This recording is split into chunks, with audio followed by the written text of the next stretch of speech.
Like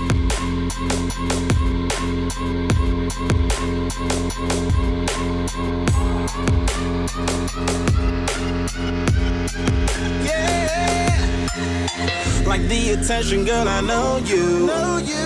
But you're everything I want in life. We're fighting danger like Kung Fu.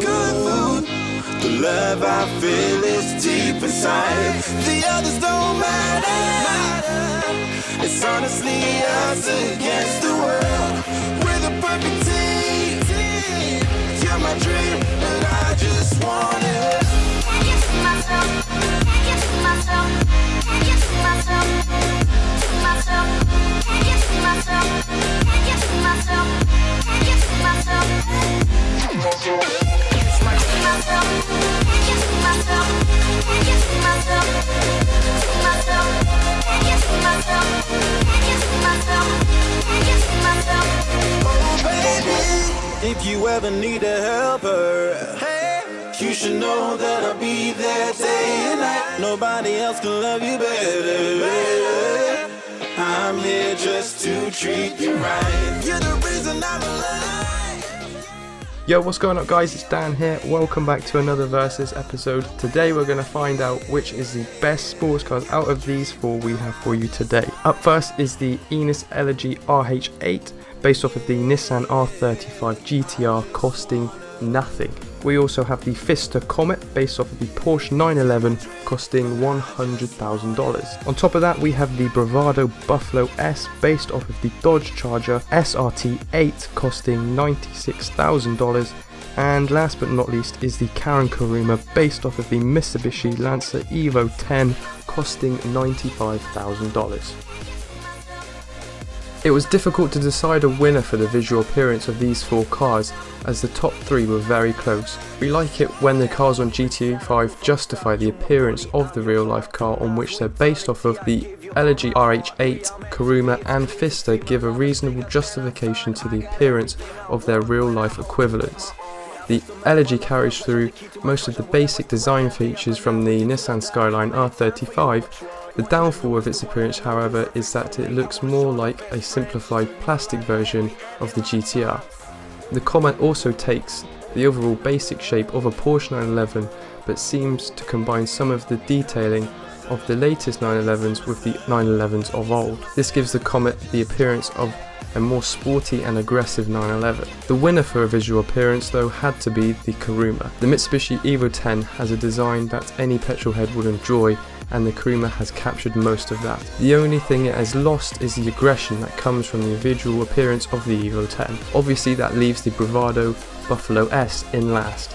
This car does not justify the appearance of the Dodge Charger that it is based on, and even if it did, it would probably lose again for that reason. The same applies for the sound that the car produces, though the deep rumble of the car may be appealing to some. The way we see it, it sounds like the fat and slow car that it is. The Elegy doesn't sound that great either, similar to the Dinker thrust we tested a while back. The Elegy is too soft and simple to match the sound that it would expect given its performance profile. Karin's Kuruma does at least sound like you would expect given the Evo 10 it is based on. The turbo noise upon gear shifts adds aggression to the already refined and mildly aggressive sound that occurs as the revs increase. In the top spot for exhaust sounds is the Comet. Admittedly sounds nothing like you would expect from a car that is based on. It is by far the loudest and most aggressive sounding car here. As this is the first time we have been around our circuit, we didn't know exactly what to expect here. One thing that was a big surprise, however, was how poorly the Kuruma performed in comparison to the other three cars. It suffered quite badly from understeer, yet also had a snap of oversteer in some corners. However, it was able to stay just above the Buffalo despite the poor handling characteristics. This is because the Buffalo suffered even more greatly from oversteer and didn't have enough power to make up for the poor handling when on the straights. So while the Kuruma suffered from under and oversteer and the Buffalo suffered from more understeer, the Comet suffered from severe oversteer. This car was easily the most difficult to drive. After many laps though, we were able to control its immense power and post the second fastest lap. But it was the Elegy that posted the fastest lap by a fair margin, as it handled every corner perfectly and was able to deliver its power all of the time.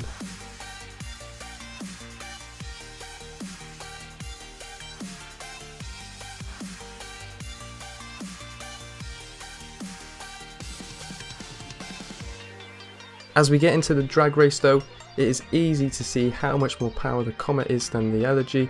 The Elegy left the line the quickest due to its 4-wheel drive that none of the other cars had, but as it comes into play, the Comet just pulls away to victory. Once again, the Buffalo was slacking far behind the other cars as it lacked the power required to drag its fat body along. Although the Kuruma was not far in front of the Buffalo, its non-aerodynamic shape reduces its straight line speed.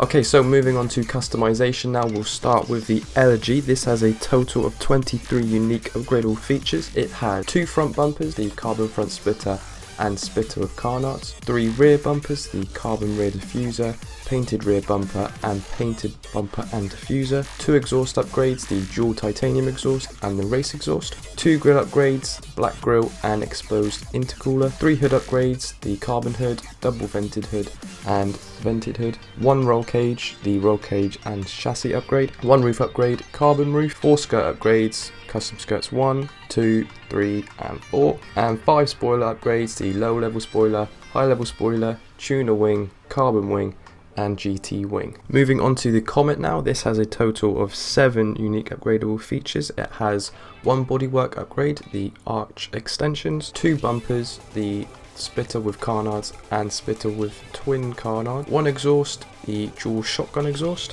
1 roll cage, the roll cage and chassis upgrade, and finally 2 spoiler upgrades, the high level spoiler and the GT wing. Now onto the Buffalo S. This has the most at 30 unique upgradable features. It has 5 front bumpers, the custom front splitter, carbon front splitter, painted front bumper, painted bumper and splitter, and painted and carbon splitter, 2 rear bumpers, the custom rear bumper and sport rear bumper, 5 exhausts, the dual exit exhaust, big bore exhaust, dual titanium exhaust, oval exhaust and race exhaust, 4 grille upgrades, the black grille, chrome open grille, black open grille and exposed intercooler, 4 hood upgrades, the vented hood, ram air hood, carbon hood and carbon vented hood, 1 roll cage upgrade, the roll cage and chassis upgrade, 2 roof upgrades, the sun strip and the carbon roof, 2 skirt upgrades, the custom skirts and carbon skirts, and finally 5 spoiler upgrades, the ducktail spoiler, mid-level spoiler, carbon wing, GT wing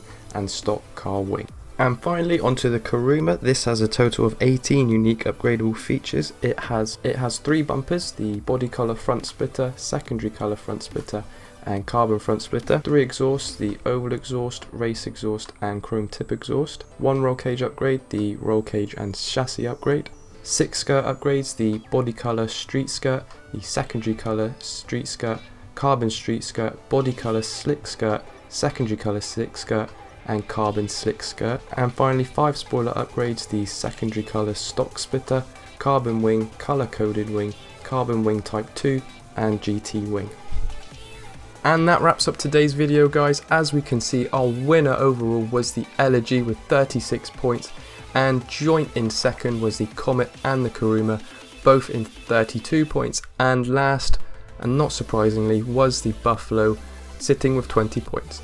I hope you've enjoyed today's video guys. Be sure to leave it a like if you did, and we'll see you in the next one. Goodbye.